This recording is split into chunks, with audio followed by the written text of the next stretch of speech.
আলোচনার বিষয় খুবই মারাত্মক একটা বিষয়, যে বিষয়টা শুনলে আপনার কলিজাটা ঠান্ডা হয়ে যাবে, আপনার মনটা জুড়ায় যাবে।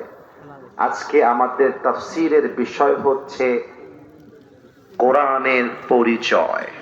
এবার আপনাদের আওয়াজ দেওয়ার পালা। কিসের পরিচয়? দেখেছেন রংপুরের সাউন্ড কাকে বলে?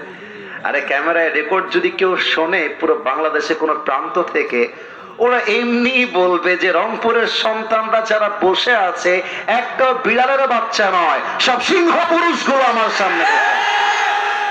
What an amazing sound, man! আমার মন এই সাউন্ডে ভরে গেছে। বলেন সবাই আবারও, কিসের পরিচয়? এই কোরআনটা কি, কেন এসেছে জানতে মনে চায় সবার?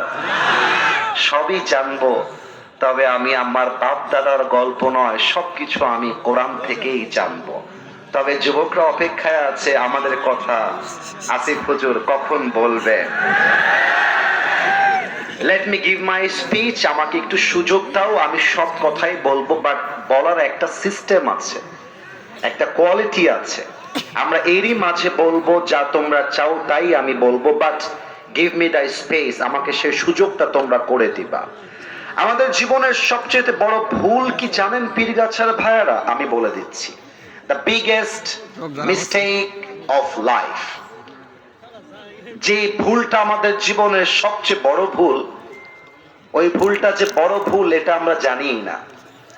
আর মানুষ যখন অন্যায় করে, অন্যায় করাটা এক অন্যায়, অন্যায়কে অন্যায় না মনে করা এটা আরো বড় অন্যায়।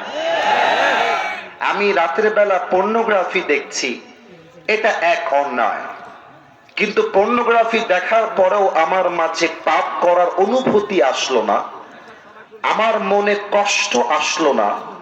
আমি যে পর্নোগ্রাফি দেখেছি, আমার বন্ধুর সঙ্গে প্রাউডলি গল্প করলাম।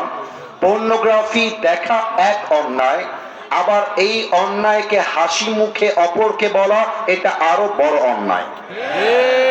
আমার কোন মেয়ের সাথে অবৈধ সম্পর্ক আছে, হারাম কোন রিলেশনশিপ আছে, এটা একটা অন্যায়।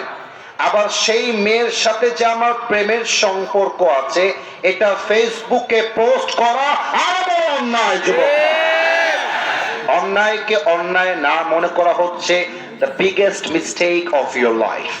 এজন্য আমরা জানবো যে আমাদের জীবনের সবচেয়ে বড় ভুলটা আসলে কি। আমাদের জীবনের সবচেয়ে বড় ভুল